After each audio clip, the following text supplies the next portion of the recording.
Hi everyone, welcome to this presentation. This is the first video in this new series dealing with interesting topics in physics. So in this first video we are going to calculate the Earth's orbit. I think this is an interesting exercise. At the end is what we are doing right now, describing an orbit around the Sun. So we're going to see how to calculate this trajectory. So in this video we will see first an introduction, then we will show how to calculate the Earth's orbit. We will present the differential equation system to calculate this orbit. We will implement a numerical solution to calculate the Earth's orbit. We will see the WinPython implementation. And finally, we will talk a little bit about Earth's speed and angular momentum. We have heard many times that the Earth is describing a circular orbit around the Sun. The radius of this orbit is about 150 million kilometers, but we know that in reality it's not like this. The Earth's orbit is not exactly circular, but it's of elliptical shape. So we are going to see how to calculate the exact orbit of the Earth. We know that this is the real situation. The Earth is describing an elliptical orbit and the Sun is located at one of the focus, and the position at which the Earth is farthest from the Sun is at a distance of 152.1 million kilometers, and it is called aphelion. And on the other hand, when the Earth is closest to the Sun, the distance is 147.1 million kilometers, and this point is called perihelion. So let's now see how to calculate the different points of the Earth's orbit. So let's obtain now the basic equation of the movement of the Earth. For this we are going to do several assumptions. We are going to consider that there are no other planets around, so we can neglect the effect of any other planet. And we are going to consider also that the mass of the Sun, of course, is very much bigger than the mass of the Earth. So we can consider even that the Sun is of infinite mass, so it is going to be static in its position. So from this we have the Earth at this position here, we have the position vector r, and the Earth is moving with a given velocity v. And we also know that there is a force between the Sun and the Earth, F, in this direction, which can be expressed with the universal gravitational law as shown here, where G is the gravitational constant with this value here, uppercase M is the mass of the Sun, lowercase m is the mass of the Earth, r is the distance between the Earth and the Sun at this instant, and u bar is a unity vector that can be calculated with this expression here, and also the distance between the Earth and the Sun in our coordinate system can be calculated using this expression. So from this situation we can decompose the force F into directions Fx and Fy. And by inspection of these triangles here, we can say that Fx over F is equal to x over r. So we can obtain this expression here for this component, and similarly for the component in the y direction, we can express like this the relationship between Fy and F, and then we can obtain this other expression here. Knowing these two forces, we can go ahead and calculate the other parameters that intervene in the movement of the Earth. Now, using Newton's second law that states that the force vector is the mass times the acceleration vector, we can obtain these expressions here. in which the component of the force in the x direction is equal to the mass times the component of the acceleration in the x direction. We have to take into account here this minus sign because the force goes in the direction contrary to the x-axis, and similar thing for the component in the y direction. Also, we know that the acceleration in the x direction is equal to the derivative of the x component of the velocity with respect to the time, so we can obtain this expression. And similarly for the case of the movement in the y direction. So finally from here we can obtain these expressions here for the derivative of the components of the velocity in the x and y directions. Now we can continue to obtain the coordinates of the Earth at any instant from these equations that we have obtained in the previous slide. We know that the components of the velocity are equal to the derivative in time of the x and y coordinates. So finally we can obtain these expressions here, in which we only have to substitute the value of the distance r in order to have everything expressed as a function of the coordinates of the Earth. So finally, by substituting the value of the distance r as shown here, we can obtain these two differential equations, and by solving these two differential equations we can obtain the position of the Earth at any instant. The problem is that this is a coupled differential equation system, very complicated to solve. Usually polar coordinates are preferred when solving for a closed solution of the Earth's orbit. But here what we are going to do is to solve this differential equation system numerically. So let's see how to do this. So the idea is to start from a given position. We are going to consider the initial position of the Earth at its aphelion.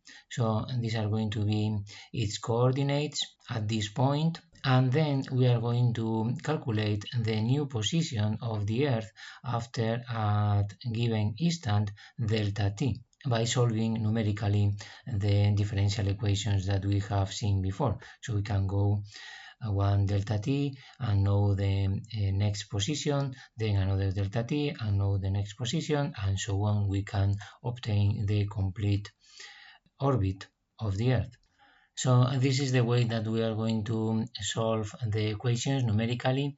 In a first step, we are going to calculate the new values of the components of the velocity after the interval delta t. For this we have these two differential equations, and from them we can obtain the increment of the component x of the velocity using this expression here after a given interval delta t, and same thing for the component of the velocity in the y direction. Once we know these values, in a second step we can use these other two equations that we know to obtain the increment of the x and y coordinates from the values of the velocities that we have calculated before. Here we can see with more detail the iterative process that we are going to follow. We are going to start, as we know, at the aphelion. At this point we know the coordinates x and y. At this point, with this distance, x0 is equal to this value and y0 is equal to 0. And then we know also the components of the velocity. This is the value of the velocity in the y direction, and the value of the velocity in the x direction is equal to 0.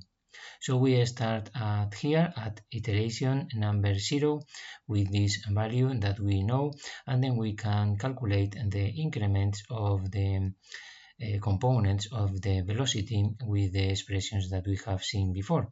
In the next iteration, iteration number 1, then we can calculate the new value of the velocity components with these expressions here, and then also we can obtain the new coordinates x and y also by using these expressions shown here. And in the next iterations, from iteration number 2 and following, we can do it better. We can first calculate the value of the components of the velocity, doing like this as we have seen before. But now, in order to calculate the new value of the coordinates, what we are going to use is the average value of the velocity components in the previous iteration and in the current iteration by doing this expression. So the process is shown here. If we are in this iteration number I, and we come from iteration number I minus 1, we have the value of the velocity of the previous iteration, and we have the value of the velocity of the current iteration. So instead of using this previous value of the velocity, it is more accurate if we use the average value of these two velocities. So this means that we are going to have higher accuracy in the new value of the coordinates for a given value of the time interval. Of course, we need to select time interval delta t small enough in order to have good accuracy. This is the implementation of the iterative process in WinPython. Here we are starting with the input data, the mass of the sun, the mass of the earth, the gravitational constant, the initial position, and the initial velocities. Then we select here a value for delta t, which in this case is 0.2 times 1 hour, so this is 3600 seconds. This is the range in time that we are going to calculate from 0 to the number of seconds in 1 year in these steps equal to delta t. So with these expressions here, we define the arrays for the different parameters, the coordinates x and y, and the velocities x and y.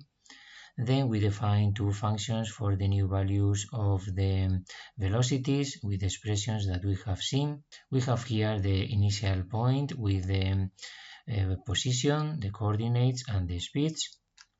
And then we do the first iteration, calculating the new values of the velocities and the new values of the coordinates.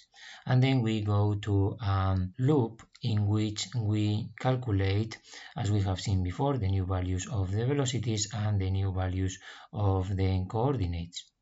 And finally, in this part here, we do the representation of the Earth's orbit.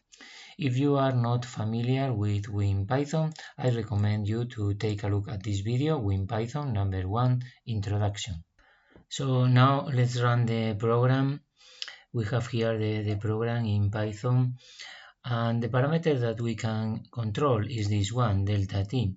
So let's start here with a higher value of delta t and see what happens. Let's select, for example, 24 hours interval here. So in seconds is 24 times 3600. And then let's run the program. So we can go to plots and see here the results. So we can see how the orbit is not complete. It is stopping here and not getting to the final value. This is because the time interval that we have selected is so high that the different positions that we are calculating are not accurate enough. So let's decrease this value, for example, to an interval of 1 hour. So we are going to calculate the position of the Earth every hour and run again. So we can see that now we have a much better accuracy and we are getting the orbit corresponding to the Earth. The Sun is located here at this point at the 00 coordinates, and we can see also how here the value of the x coordinate is a little bit higher than 150 million kilometers. This is the aphelion. And then we have this other position here, which is the perihelion, in which the distance is a little bit lower than 150 million kilometers. So in principle, everything is okay, and we are solving quite well the position of the Earth on its trajectory. The number of points that we have calculated is 8,765.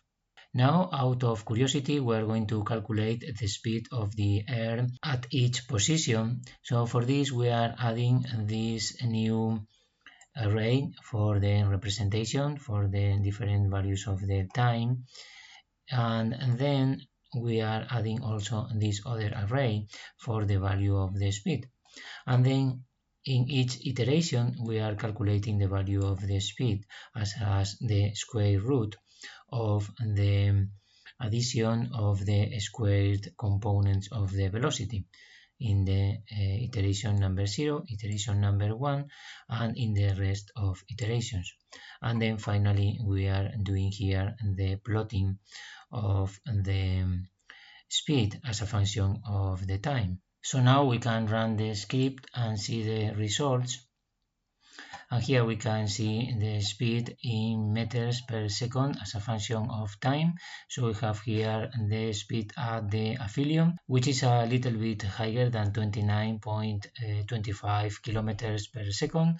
And then the speed at the perihelion, which is a little bit bigger than 30.25 kilometers per second. So we can see how the speed of the Earth is increasing and then decreasing again after completing one orbit, but the change in the speed is not very high.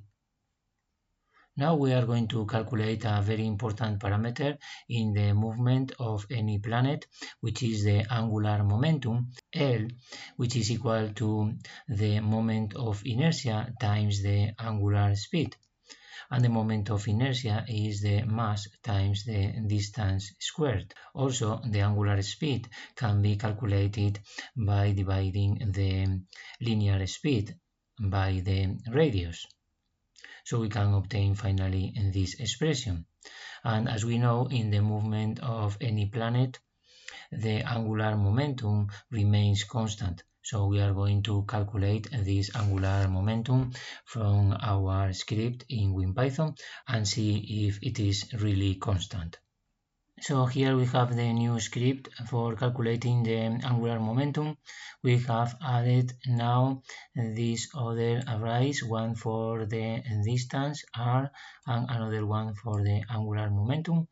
And then we are calculating here in the different iterations, we are adding the expression for the angular momentum here and here.